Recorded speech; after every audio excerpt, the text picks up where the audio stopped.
Welcome everyone to the fourth round of the Quantbox Chennai Grandmasters 2025. On your screen is the young Indian talent Nihal Sarin. Nihal has been having a tough event at this tournament. He lost a couple of very good positions. With Vincent, it was close to equality where he blundered and lost. With Vidit, he was better and he lost. With Anish, he was almost winning, in fact, winning even, and he drew. So he's currently on half a point out of 3. And Nihal has been playing some enterprising chess, but his biggest challenge now lies in round number 4 against Arjun Erigaisi, who on the other hand has been having a wonderful tournament with 2.5 out of 3, has been playing incredible chess. But Nihal has the white pieces and a perfect game to redeem himself against the top seed of the tournaments. The players shake hands, the clock begins, and Nihal thinks about his first move. This, dear friends, is the ambit recap of the day. Nihal opens the game with knight to f3 and as always places his knight in a slightly weird way. I've really not seen many players place the knight looking backwards like Nihal does. But okay, knight to f3 is what he has played. Arjun takes a bit of time for his first move and then brings his knight out to f6 with 1 hour 28 minutes on the clock. He puts all his pawns in order, all his pieces in order, and only then presses the clock. Nihal takes his time, he's thinking, what should I play? There are so many options after knight f3. He goes b3. Wow. He wants to put his bishop on b2. And Arjun plays pawn to c5. Nihal and Arjun are very good friends of each other. In fact, Arjun has spent a lot of time at Nihal's place. Knight to c6, and I'm pretty sure at some point Nihal was the stronger of the two players, but now it's clear Arjun has almost 100 points extra over Nihal. e3 played, and now pawn to g6. He wants to put his bishop on g7 on this long diagonal. Knight comes out to c3, presses the clock. And this is a bit weird because generally you put your pawn on c4. But you will see that Nihal Sarin is trying to play stuff which is offbeat in this event and now thinks a bit and goes bishop to b5, pinning the knight. Not so sure how good this move is because white doesn't really have center control. The bishop has come to g7 and now Nihal goes on the offensive. He plays knight e4 because if you take the knight, I can take your bishop. So e5 played here by Arjun. And Nihal can take the knight, but he goes knight g3, and this is not a good move because the knight is a bit misplaced here, not looking at these squares he cannot go to. And more importantly, later on when h5, h4 is played, this knight is going to be kicked away. Nihal castles it.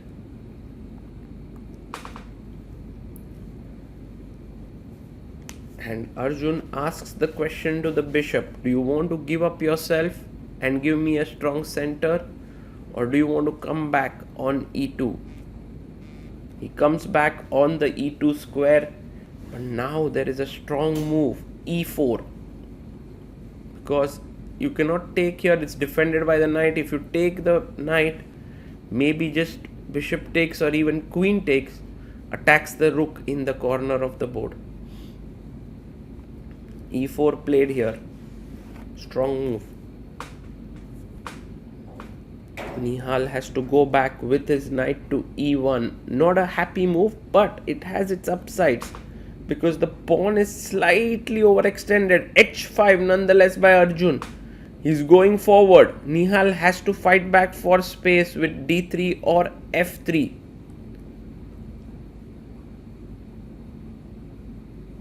Thinks a bit. And plays his pawn to c4. He prevents the black pawn from coming up ahead.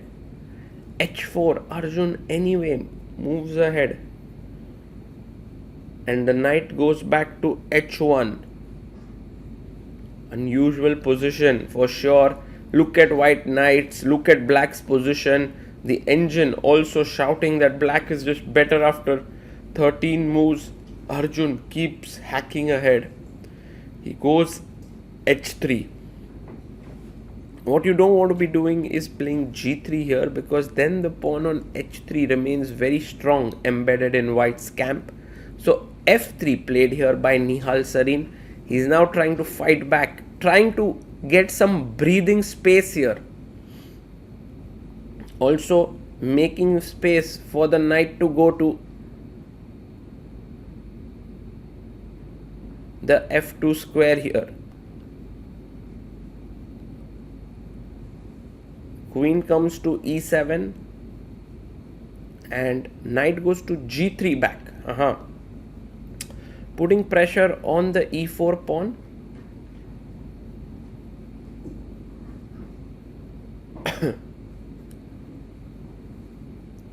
H takes g2, takes the pawn, attacks the rook here. The rook has to move. Well, knight takes g2 in fact. Just taking the pawn. The knight could come to f4 square.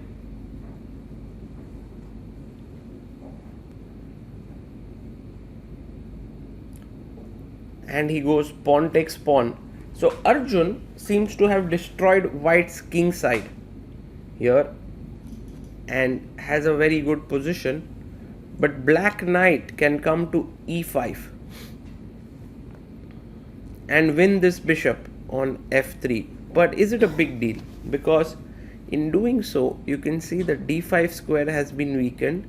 The bishop on b2 is very active. And Nihal now goes knight to f4. A very good move. So with this, he's actually looking at the d5 square. Now the thing is, if you take on f3, after queen f3, white is doing very well. And so he plays knight g4. I'm a bit confused about this move. What's the plan? Nihal goes bishop d5. And already there are threats of, some takes on g6 with this bishop looking here. He goes king h7. And now Nihal can push the knight away from g4, but he goes queen e2. And all of a sudden, white's position is looking quite good. It's Arjun comes back. And it's like Arjun's wasted 2 moves just like that, coming to g4 and going back queen g2 now. Completely better position for Nihal. Things have just flipped around in a bit. And rook b8, but a move like couple of moves too late. He should have, instead of going for this ideas with knight g4, he could have gone rook b8 and b5 straight away. You can see Arjun's time usage on the clock. He's down to 21 minutes, while Nihal has double of that time, knight to e4. The bishop comes to f5. Well, that's a mistake actually. Now knight g5 check is very, very strong, because king, not so sure. He takes on f6. It's also a good move. Nihal has seen that he has a great position now. Bishop takes on f6 is logical.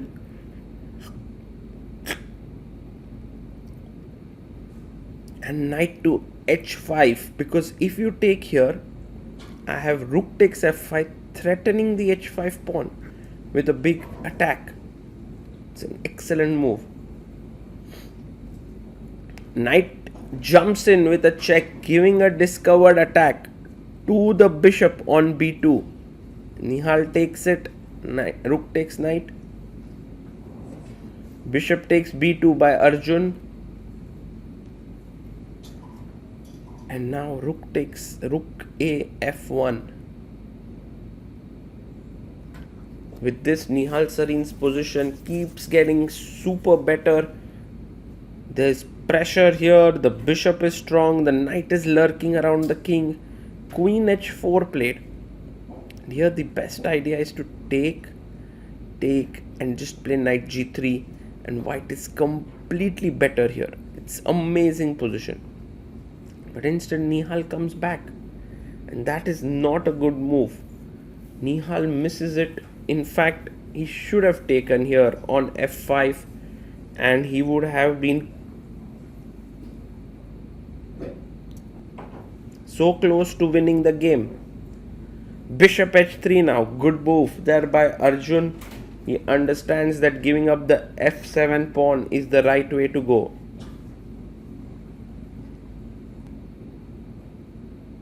Yes, rook takes f7 check.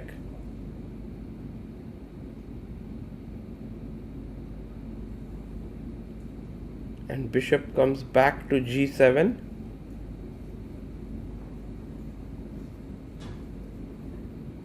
The knight jumps in. Knight to f5. If gf5, you lose here. And if rook f7, there is amazing move. Queen takes g6. This is an amazing tactic. Take, and take here. And white is winning. So bishop g2 kind of forced. Rook takes bishop. Now exchange is happening here.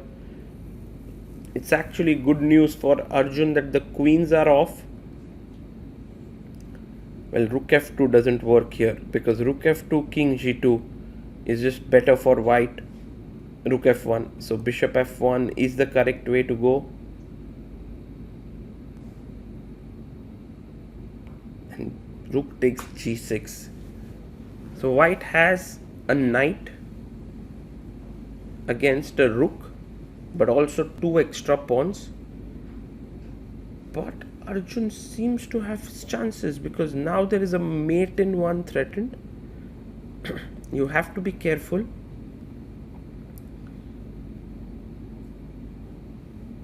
Meanwhile, Nihal has 17 minutes on the clock. Arjun has 5 minutes. Knight comes to f3. And Arjun plays king h7, which is a mistake. He should have played bishop f5 back and the position was close to equal. Now rook g3 or rook takes pawn. Both are very good. He takes it. Rook takes d6. Fantastic move here by Nihal Sarin. He now has a knight and 3 pawns for a rook. King g7. Okay, there is no check here as the bishop controls this square. King f2 makes some sense, although the better move could have been rook b6. King f2 with the idea of king g3, just getting in the position here. Rook f6. And he takes it. Rook takes f6. King takes f6. And now the question is, how should white continue here? d4 is one idea. He plays his king to g3, attacking the bishop. Well, it's easy position to play for white. He's playing for 2 results. So that's always a nice feeling. Bishop comes back. And king f4. If you take here, it helps white because then you have e4, e5 coming in. So he plays rook to g8.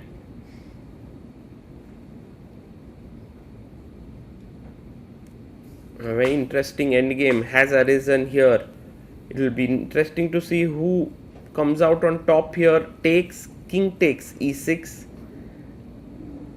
And now knight g5 check, but he goes h4. Well, knight g5 followed by h4 would have been much better. Now the rook can give a check, slight discomfort perhaps, yes. and can enter in to the white camp if the knight moves away. King e4 and b6 played by Arjun. d4. Nihal starts to get his central pawns rolling. Takes the pawn on d4. He takes d4. a5 played. He wants to give a check, but pawn to a3. Rook goes to c8, attacking this pawn on c4. And that's a mistake. A better idea was rook g8, trying to enter here. But now you're stopping b4 for the time being. But knight e5 is a very strong move. Also, the amazing thing about Nihal is, although we are on move 44, he has managed to keep a solid lead on the clock. He has 5 minutes 45 seconds. So Nihal has been putting pressure on Arjun, not just on the board but also on the clock. Rook g8 and now b4 pushed. Even stronger was h5, but takes, and now rook g2. You can see how Arjun is defending with great tenacity. d5 is a small error and actually can lose the win. h5 was the correct move. But this endgame is so tough. It's so difficult to play it accurately. Now Nihal would love to push the pawn forward to c5. He goes king d4. With the idea of c5, the best move now is to give a check, which he does. Arjun should be able to hold this.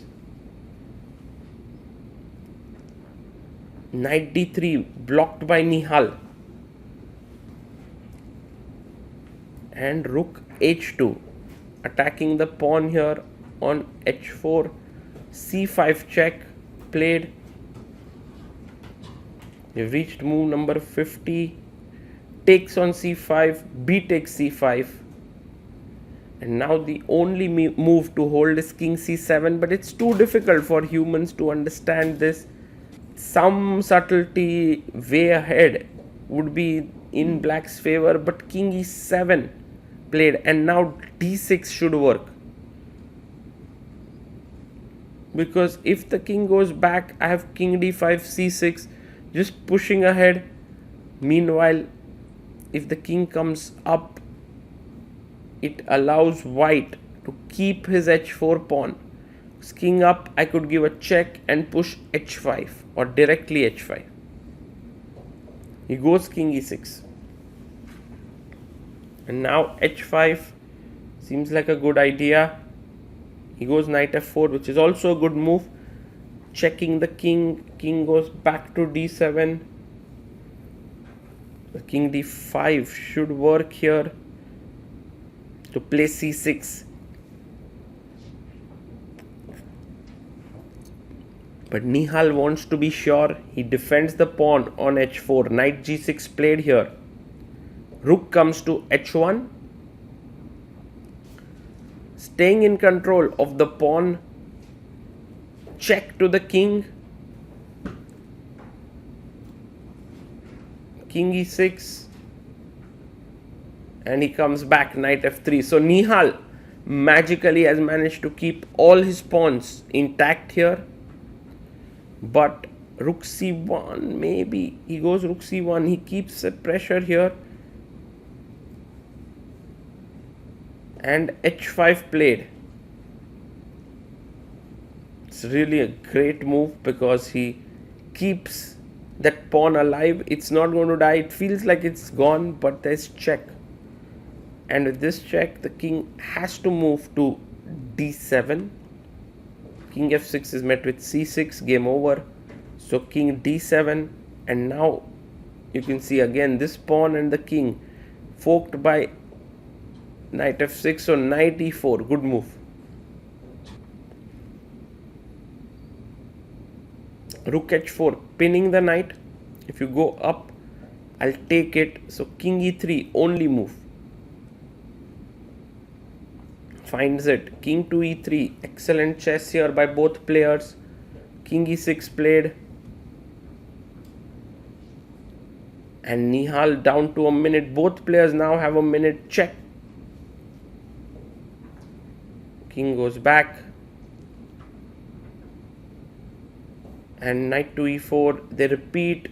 Of course, Nihal trying to gain a bit of time so that he can think through his next moves. Goes knight g5 check. And Arjun very quickly goes king d7. And now Nihal plays his knight to h7, the winning idea.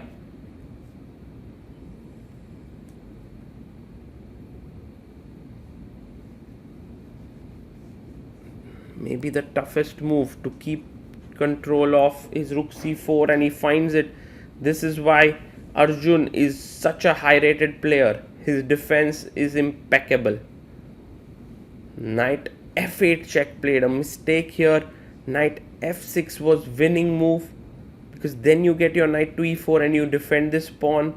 But Nihal is going right for the throat. He's like, I can see the win, I'm going to play it. And for Arjun, the only move is king e8. Very important. Arjun thinks a bit. It's king c6 would lose to d7, king c7 and h6. So here goes king e8. He finds the move. And Nihal Sarin trying to calculate, plays king d3. And the point is, if you take rook c5, I have d7 check.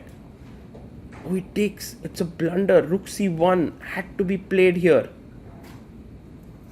Super tough move, but we'll analyze that later in the game, later in this video. d7 check. If king takes, you make a queen. So king e7. But now there is an amazing way to win this game, which is d8 queen. He queens here. If king takes d8, there is knight e6 check, winning the knight, and this pawn is safe on h5. Look at this, knight e6 check. He plays it, king e7, knight c5, king f6, trying to go to the knight, knight e4, king g5, knight g3, and Arjun resigns here. Nihal Sarin scores a amazing win here, and both the players analyzing with each other.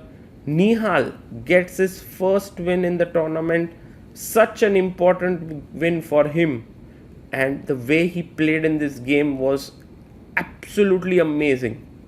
Arjun played brilliantly in parts, but he wasn't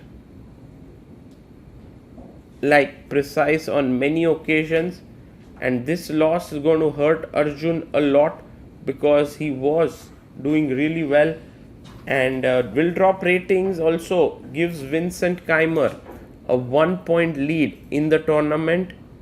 But we all know Arjun, he can very well make a comeback. But for now, great result for Nihal Sarin. A win against the highest rated player in his chess career till date. And that is really an amazing feat. Let's show a very important moment from the endgame.